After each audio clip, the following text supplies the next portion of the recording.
Perdão e purificação. Se confessarmos os nossos pecados, Ele é fiel e justo para nos perdoar os pecados e nos purificar de toda injustiça. 1 João 1,9. Talvez um dos maiores problemas que temos quanto à santidade e obediência é reconhecer o que é pecado. Há inúmeras dificuldades para isso, sendo essencial apego sincero e profundo a Cristo. Aí temos um paradoxo. Quanto mais perto do Salvador, menos pecarei. Porém, quanto mais me achego a Jesus, mais consigo identificar e ver com clareza cristalina meus próprios pecados. A definição clássica aceita pela teologia reformada de que pecado é a transgressão ou a não conformidade com a lei de Deus, embora correta, parece ainda favorecer a ideia de pecado como algo relativo ao ato, às exterioridades do ser humano. Preferível é a definição de Jonathan Edwards, que percebe o pecado como a tentativa humana de roubar a glória de Deus. Embora tal pareça um tanto abstrato, trata-se de afirmação extremamente objetiva e clara. Significa dizer que todas as vezes que faço algo que não seja para a glória de Deus, centralizo-me a mim mesmo, sirvo a mim mesmo e busco minha própria glória. Que verdade preciosa e fundamental! O homem existe para manifestar a glória de Deus em tudo o que faz, servir ao Criador com sua própria existência. Sempre que não o faz, peca. Reparemos que, embora haja atos por si mesmos corretos e aqueles que são essencialmente condenáveis, é certo dizer que aquilo que é errado jamais será reconhecido como bom, mas práticas acertadas podem se tornar erradas, pecaminosas. Tal ocorrerá quando se faz algo que é virtuoso, mas com motivações erradas. Por exemplo, o trabalho que é ordenado no quarto mandamento, portanto aprovado, imagem e semelhança de Deus no homem, pode se tornar pecaminoso se realizado para a grandeza do próprio homem, fruto de cobiças do coração, liturgia da adoração aos ídolos de um coração apegado às riquezas deste mundo. Notemos então que muitos dos nossos pecados são reconhecidos nas intenções, não nos atos, estritamente quando opero apenas coisas em si mesmo aprovadas. Dois crentes cantam no coral da igreja. Um quer mostrar para todos o quanto canta bem. O outro louva com coração sincero. Como resultado, duas pessoas fazem a mesma coisa aprovada, mas para uma se constitui pecado, gratidão e santidade à outra. Quando reconhecemos que o pecado é realidade muito mais do coração do que das exterioridades do homem, mesmo as coisas que não são claramente mostradas na Escritura como certas ou erradas, são reconhecidas pelo crente verdadeiro a partir das intenções. Todas as coisas são lícitas, mas nem todas convêm. Todas são lícitas, mas nem todas edificam. 1 Coríntios 10, 23. Assim, o pecado se estabelece em duas instâncias: a legitimidade da prática ou do ato que cometo e a intenção daquilo que faço. Se pretendo realizar algo em si aprovado, preciso ser muito sincero com a análise de minhas intenções. Ligado ao reconhecimento do pecado está a confissão.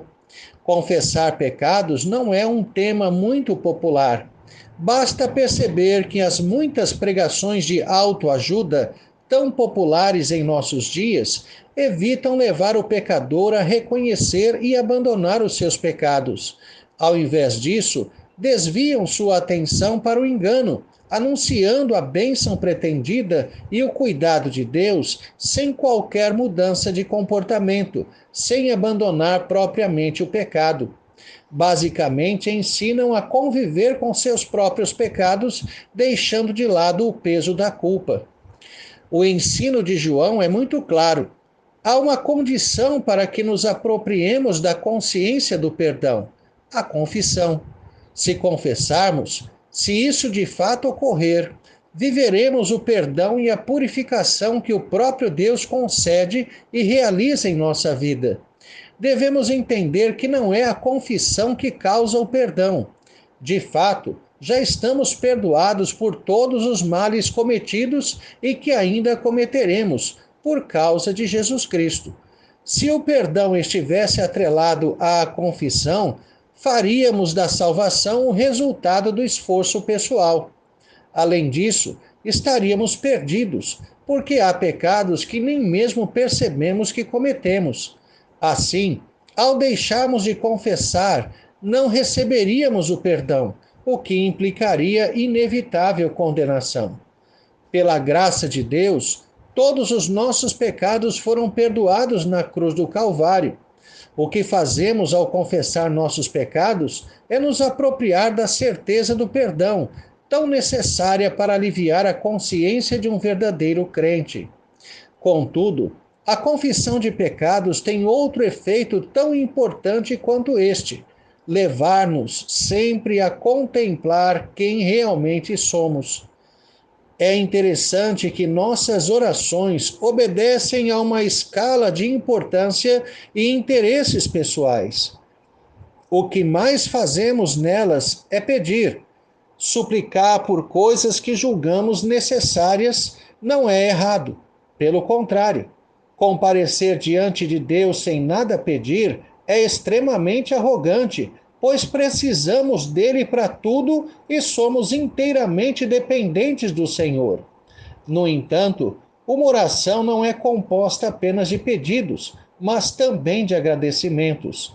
Certamente fazemos isso, mas em grau menor do que os pedidos.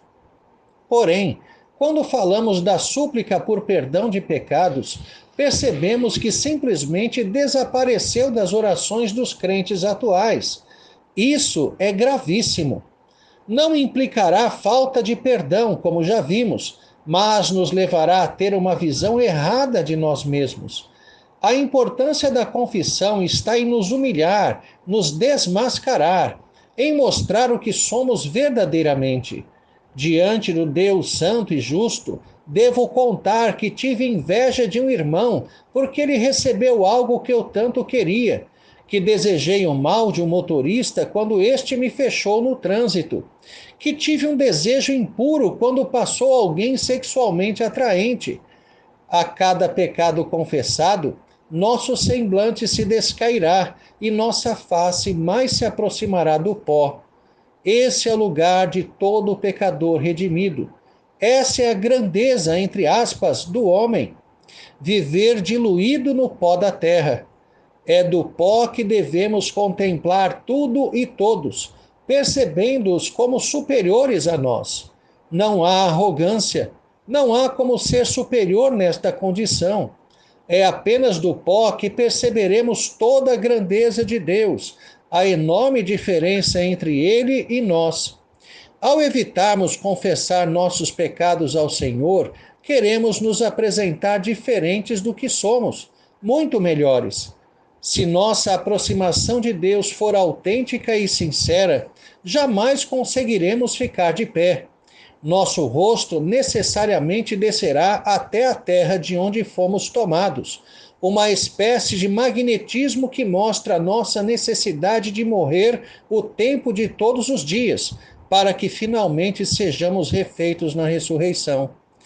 A vergonha é remédio para a alma de um pecador, é purificadora. Tenha um coração confessor. Ao fazermos isso, assumimos nossa real condição e valorizamos de fato o perdão que vem de Deus. Se evitarmos a confissão, tampouco daremos importância ao perdão, pois nossos pecados estão ocultos aos nossos próprios olhos. Além disso, a possibilidade de vivermos cometendo-os constantemente é grande. Com o passar do tempo, acomodarei o pecado à minha consciência, provocando cauterização da mente. Ao contrário do que se pensa, portanto, confessar é alívio, É reconhecer as cargas para atirá-las ao pé da cruz. É ver-se completamente esvaziado das angústias. É dar o devido valor e importância ao sacrifício de Cristo que pagou nossa dívida, possibilitando o perdão que procede de Deus. Viva para a glória de Deus. Isso é ser santo. Tenha um excelente dia na presença do Senhor, Reverendo Jair de Almeida Júnior.